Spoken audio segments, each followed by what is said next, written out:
So in the past few days, there's been numerous reports about Ethereum censoring transactions. This is what we're going to explore in this video. This is quite a big issue. A lot of people are already pointing out that Ethereum is less and less decentralized and now censoring transactions despite crypto being invented to be censorship resistant. So this is quite a big issue. Let's dive deep into it.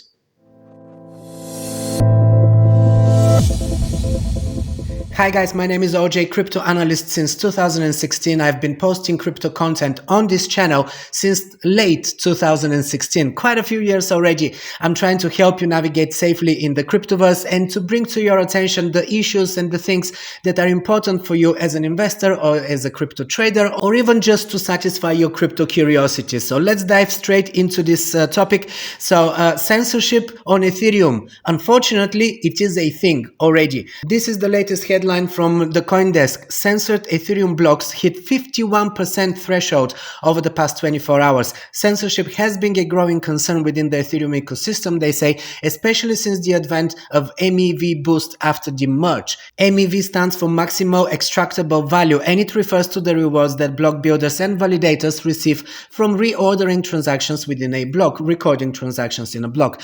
Flashbots, an Ethereum-based research and development team, has been working on ways to curb the potential harms of MEV extraction by building MEV Boost, a piece of software that allows validators to request blocks from a network of builders via a middleman called a relay. Anyone can build a relay to pass MEV optimized blocks from builders to the validators that propose them out to the wider network. So this is basically an issue that was already being discussed as the merge, the latest Ethereum upgrade, the biggest Ethereum upgrade to date was due to happen. So it's not something that we just realized now, but this has really been highlighted now in the aftermath of the Tornado Cash sanctions, which is an issue that happened just over a month ago. If you remember, I reported on that.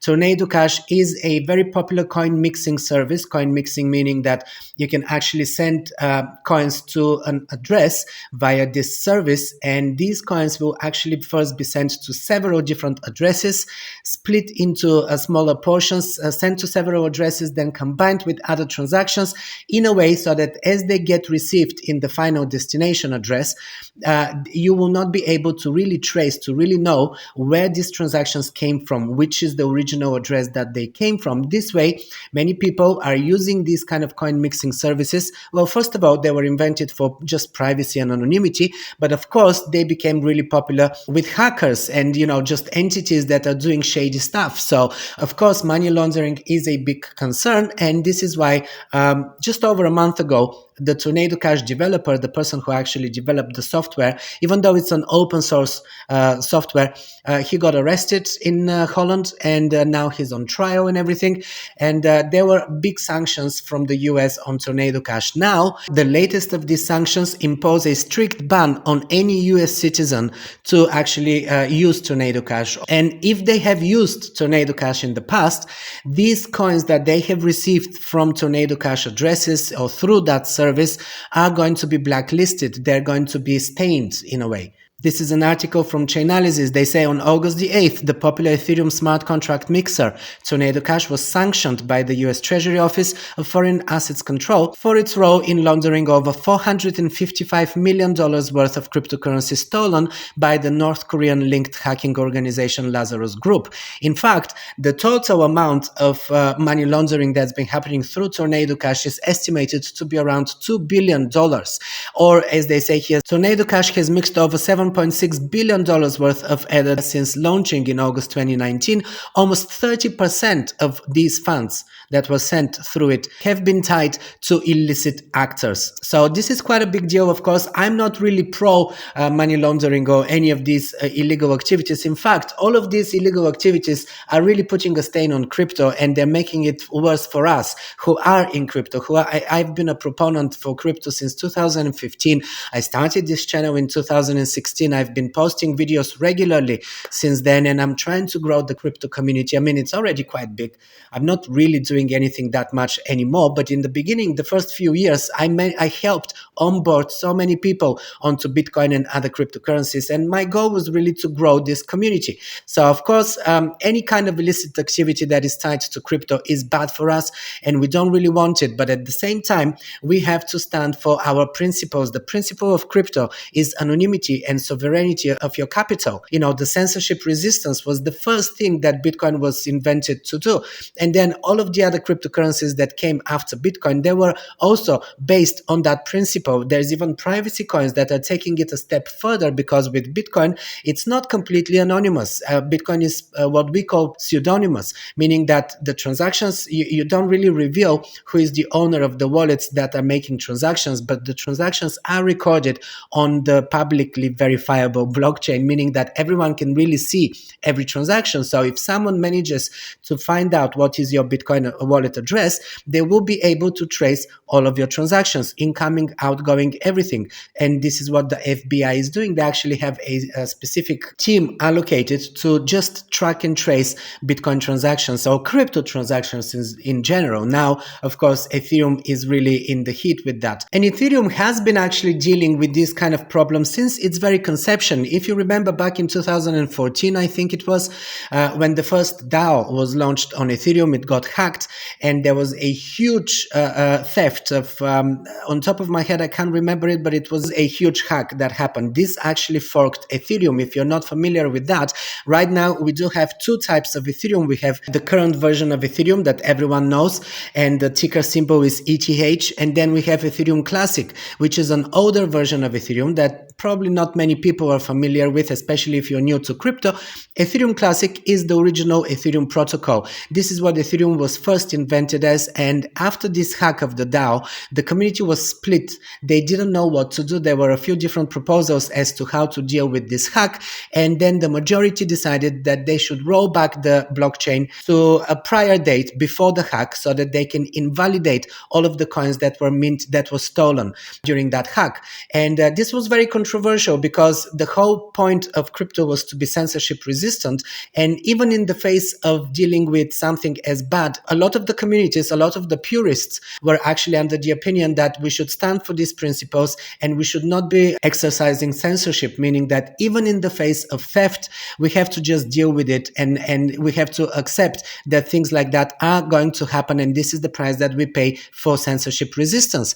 A big portion of the Ethereum community, though, decided that they should roll back the blockchain to a previous date and invalidate the theft. And this is why we have a fork now, and we have Ethereum Classic, preserving all of the qualities of Ethereum as it was before that rollback of the blockchain. And this is how we can argue now that Ethereum has been pro-censorship since the very beginning. Also, it's very important that the developers are really the ones driving this narrative.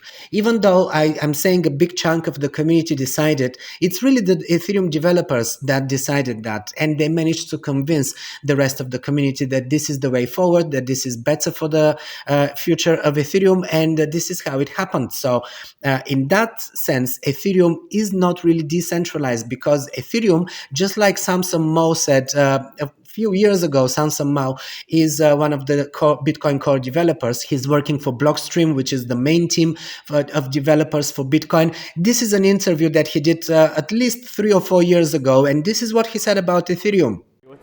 Even most of the altcoins, they're very similar to a company. Yeah. Like if you see Ethereum, it's almost like a company. There's people behind it managing it, right? And the further away you get from the top, the worse it is. It's really, most coins are a company, but there's nobody really controlling Bitcoin, right? It's an open source project. There's hundreds of developers contributing. We are just one of them, and no one can say, I want to change this, and then it'll just change, right?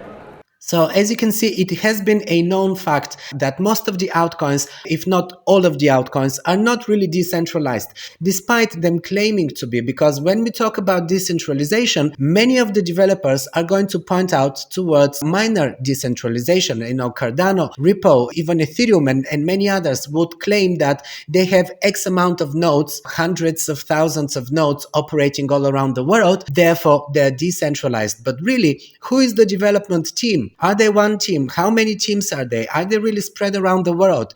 And are they truly decentralized? Because a lot of the time you would see that these altcoins are really driven by one team or maybe two teams. And this is not decentralized because the developers are really the ones that are writing the code, that are implementing new upgrades and things. So if this is being decided or at least implemented by one team or two teams and it's no more than 20, 30 people, this is not decentralized. We're not talking here about hundreds of thousands of people writing or developing for these projects. And this is why by leaving Bitcoin back in 2013, Satoshi Nakamoto really did everyone the biggest favor, regardless of who you think Satoshi Nakamoto is. By stepping down from Bitcoin, he really opened the door to complete decentralization, because now we have various teams writing and making proposals for Bitcoin implementations and upgrades and stuff. We have community voting that is really decentralized. I mean, there is community voting for many other projects, but yet again, development teams are highly centralized and they operate like companies, just like Samson Mao said. So in that regard, Ethereum is not fully decentralized. And with the merge, and especially with Ethereum 2.0 and switching to proof of stake, where we now have people that have a huge stake in Ethereum, it's less and less decentralized, because now many people can't really afford, most people cannot really afford to be running an Ethereum node. So of course they are grouping together into mining pools, and now these mining pools start getting more and more of the hash power. Therefore, now we are seeing how several mining pools, and in fact, post the merge, it's only been a couple of mining pools that are having the majority of the hash power. This is not decentralization. This is actually very dangerous for Ethereum. So this is my issue with it, and this is why I'm making this video. Now back to the article. They're saying, as of writing, 57% of all blocks validated on the Ethereum blockchain used the MEV Boost software, the one that uses censorship. And of those blocks, nearly 81% of them, so almost all of them really, were done via Flashbot's relay, meaning they all excluded Tornado Cash transactions. Now, on the one hand, Tornado Cash transactions, most of them are fraudulent, so this is kind of a good thing. But on the other hand, this is really going against the principle of censorship resistance. And if you are a purist, if you really believe in the principles, then you can't really celebrate that. And this is not really the first time that we're seeing censorship in crypto. If you remember, at the beginning of the war of the Russian-Ukrainian war, we had MetaMask, one of the very popular decentralized Web3 interface wallets, censoring transactions from Russian citizens. And there were also reports that people from Iran, with people who were using IP from Iran, were also being blocked from using MetaMask. So censorship is a big deal. Also, let's not forget that back in 2019 and even in 2018 it started, we had many exchanges being pressured by government entities to delist privacy coins such as Monero, Zcash, Zen, Horizon, PVEX, and a few other privacy coins that most of them you probably haven't even heard of these days, because they just went into oblivion after that. They got delisted from many exchanges, especially in the Asia Pacific regions and in Australia as well. I wrote about it, I talked about it here on my YouTube channel as well. So censorship in crypto is really growing. It's gotten to the point now that even Morgan Stanley, one of the big banks that was against crypto for the longest time, and only in the last few years they started, warming up to crypto and everything. Now they're coming up and saying that crypto ecosystem is becoming less decentralized. Even Morgan Stanley is talking about this. Well, I'm sure that they're gloating about it, because for them, anything that is detrimental to crypto is actually good for their business. But regardless of that, in their latest report, they're saying that the underlying blockchains themselves may be decentralized, but as crypto regulation develops, the need to run a large part of the blockchain on a single or small group of cloud providers becomes a potential risk. They also note that 65% of Ethereum's nodes are cloud hosted, and half of these use Amazon Web Services, which, as we know, is a very easy point of censorship. If certain service providers decide to censor some participants or crypto products, or if there are lengthy server outages, this could become a problem, they say.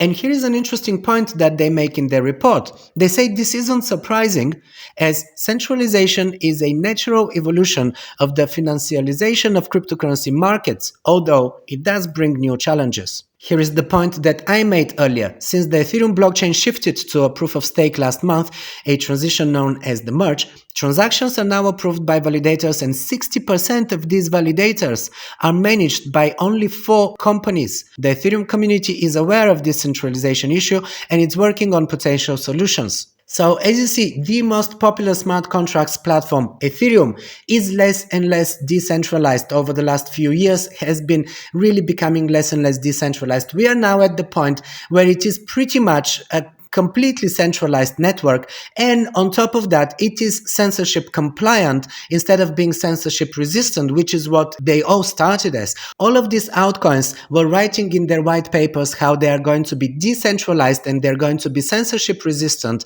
and as we are seeing, this is not really the case. And Ethereum, really the biggest altcoin, for some people it's not even an altcoin anymore, it is mainstream, it is on par with Bitcoin. Many people are talking about the flippening, as when Ethereum is going to overtake Bitcoin by market cap and use cases and everything. I mean, use cases, it's already overtaken Bitcoin, but this is why it is so problematic. This is why I wanted to bring this to your attention, and I'm not going to take any more of your time. You can do some more research on the subject. I will drop all the links from my research in the description below. Make sure that you check them out. And also, if you're new to this channel, hit the subscribe, hit the like button. I'm coming to you with more valuable crypto content to make your crypto journey better, easier and safer. Thanks for staying until the end of this video. This means a lot to me. And while you're here, just check another one of my videos.